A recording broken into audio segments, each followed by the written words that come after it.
नागा साधु लोग का स्नान है वो वाला। जय श्री राम, जय श्री राम, जय पार्वती पते, हर हर महादेव। लगा कुंभ मेला, लगा कुंभ मेला। ये धरती है यज्ञों की, संगम की धरती, यम और नियम और संयम की धरती। यहीं आके योगी यति ध्यान करते, सुबह गंगा जमुना में है स्नान करते। यहाँ पर न जाने हैं कितने अखाड़े, भभूति रमाए और झंडा है गाड़े। यहाँ कीर्तन और भजन गूंजते हैं, वक्ता प्रवक्ता सभी कूकते हैं। यहाँ पर भी विधिवत भांति होता है खेला, लगा कुंभ मेला, लगा कुंभ मेला। टेम्पू से आए हैं और बस से भी आए हैं, तो कुछ गांव से चलकर पैदल भी आए हैं। जटाजूट में कितने दिखते हैं साधु, तो मिलते हैं कितने यहाँ सर मुड़ाए। यहाँ तंबुओं बम्बुओं की कतारें, यहाँ सज्जनों साधुओं की कतारें। महावत के अंकुश में ही दिखती है थिरकती हुई हथियारों की कतारें। न समझे कोई खुद यहाँ पर अकेला, लगा कुंभ मेला, लगा कुंभ मेला। राशन और पानी इस संकट का समाधान सागर मंथन है, परंतु मंथन तभी सफल होगा है जाड़े के दिन तो रजाई और कंबल, इसी को समझिए है जीने का संकट। यहाँ अम्मा बाबू, यहाँ चाचा चाची सभी आ गए हैं यहाँ कल।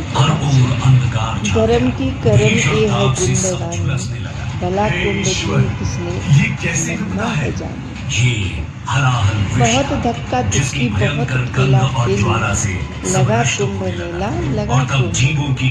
है स्नान का दिन परम पूरे पावन, तो फिर डुबकियों की है महिमा सुहानी। हर हर महादेव जय गंगा मैया, वही जिंदगी की है उसी की कृपा हो तो कुदरत ये बोले, धर्म और कर्म की ये मौका वही चाह ले तो मनुष्यता की जय, वही ठान ले तो पावन है क्या जिंदगी जैसे बातों का ठेला, लगा कुंभ मेला, लगा कुंभ। उठो धर्म का जैसे रथ सज चुका है, यहाँ कुंभ का एक नगर बस, कभी वह न भूले इस जिंदगी का जो मेले का एक बार रस और उन्होंने बड़ी चतुराई से सभी स्नान की ओर उन्मुख है देखो, भजन धन्य की ओर उन्मुख है। पंडे पुजारी सभी जग गए हैं, सभी ज्ञानी और पृथ्वी पर आ गए। कितनी सुहानी है यह ब्रह्म वेला, लगा कुंभ मेला, लगा से पवित्र हुई धरा है ये मेला, ये भैया यहाँ कि इन स्थानों पर बहुत हर दूर 12 से वर्षों लोग में श्रद्धा कुंभ मेले का आयोजन होता न है। चिट्ठी न पत्री न फोन और न मोबाइल, धारा में ये परंपरा टिक कर खुद करा ले खुले मन से। महाकुंभ मेला ये 2025 जनता है भोली है त्यागी तपस्वी, इस अद्वितीय इसे चाहे कह लो मनुष्य मनुष्य। इसे है न आता पिया और पांचा, हिया इसका सचमुच है हीरे सा सांचा।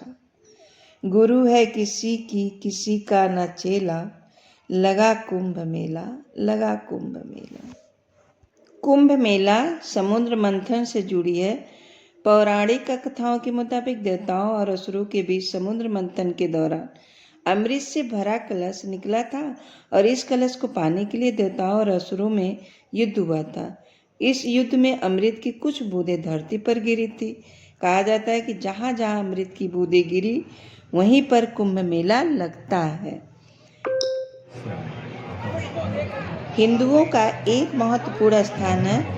परंपरागत और तौर नदियों के मिलन का बेहद पवित्र माना जाता है, लेकिन संगम का मिलन बेहद महत्वपूर्ण माना गया क्योंकि यहाँ गंगा यमुना सरस्वती का अद्भुत मिलन होता है। पौराणिक कथाओं के मुताबिक भगवान विष्णु अमृत से भरा कुंभ बर्तन लेकर जा रहे थे कि असुरों ने छीना झपटी में अमृत की 4 बूंदें गिर गई थी।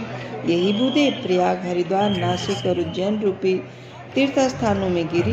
तीर्थ वह स्थान होता है जहाँ कोई भक्त इस नश्वर संसार में से मोक्ष को प्राप्त होता है। ऐसे में जहाँ जहाँ अमृत की बूंदें गिरी न, वहाँ 3-3 साल के अंतराल पर बारी बारी से कुंभ मेले का आयोजन होता है। इन तीर्थों में भी संगम को न तीर्थराज के नाम से जाना जाता है। संगम में हर 12 साल पर कुंभ का आयोजन होता है। यह वह स्थान है जहाँ गंगा का न मटमैला पानी यमुना के हरे पानी में मिलता है। यही मिलती है अदृश्य माने जाने वाली सरस्वती नदी। वैसे तो यह अदृश्य नदी है, पर माना जाता है कि यह भूगर्भ में बहती है। संगम सिविल लाइन से 7 किलोमीटर पड़ता है। इसे अकबर के किले के परकोटे से भी देखा जा सकता है। पवित्र संगम पर दूर दूर तक पानी और गीली मिट्टी के तट फैले हुए हैं। नदी के बीचों बीच में एक छोटा सा प्लेटफार्म पर खड़े होकर पुजारी विधि विधान से पूजा अर्चना कराते हैं। धर्म प्रामाणिक हिंदू के लिए संगम में एक डुबकी जीवन को न पवित्र करने वाली मानी जाती है। संगम के लिए किराए पर नाव किले के पास से ले जा सकती है। कुंभ महाकुंभ पर संगम मानो जीवित हो उठता है। देश विदेश से श्रद्धालु यहाँ पर आते हैं और इसकी रौनक बढ़ा देते हैं। मैं वहाँ रात के 2 बजे पहुँची और दुनिया के एक सबसे अदृश्य देखकर मैंने देखा कि वहाँ देश के अलग अलग भागों से आए नाना प्रकार के लोग चारों तरफ बैठे थे। उनके पास सोने की कोई जगह नहीं थी, इसीलिए वो अलग अलग जगहों पर आग जलाकर उसके चारों ओर से बिखेरे अपनी भाषा व बोली में अपनी अपनी संस्कृति पर परंपरा के गीत गाते नाच रहे थे। मानव जात के सबसे अधम इंसान से लेकर उत्तम इंसान सभी वहाँ मौजूद थे। हजारों साल से लोग इसी तरह यहाँ जमा होते थे। इसका एक अपना सामाजिक आधार होने के साथ साथ ना विशेष आध्यात्मिक शक्ति भी थी।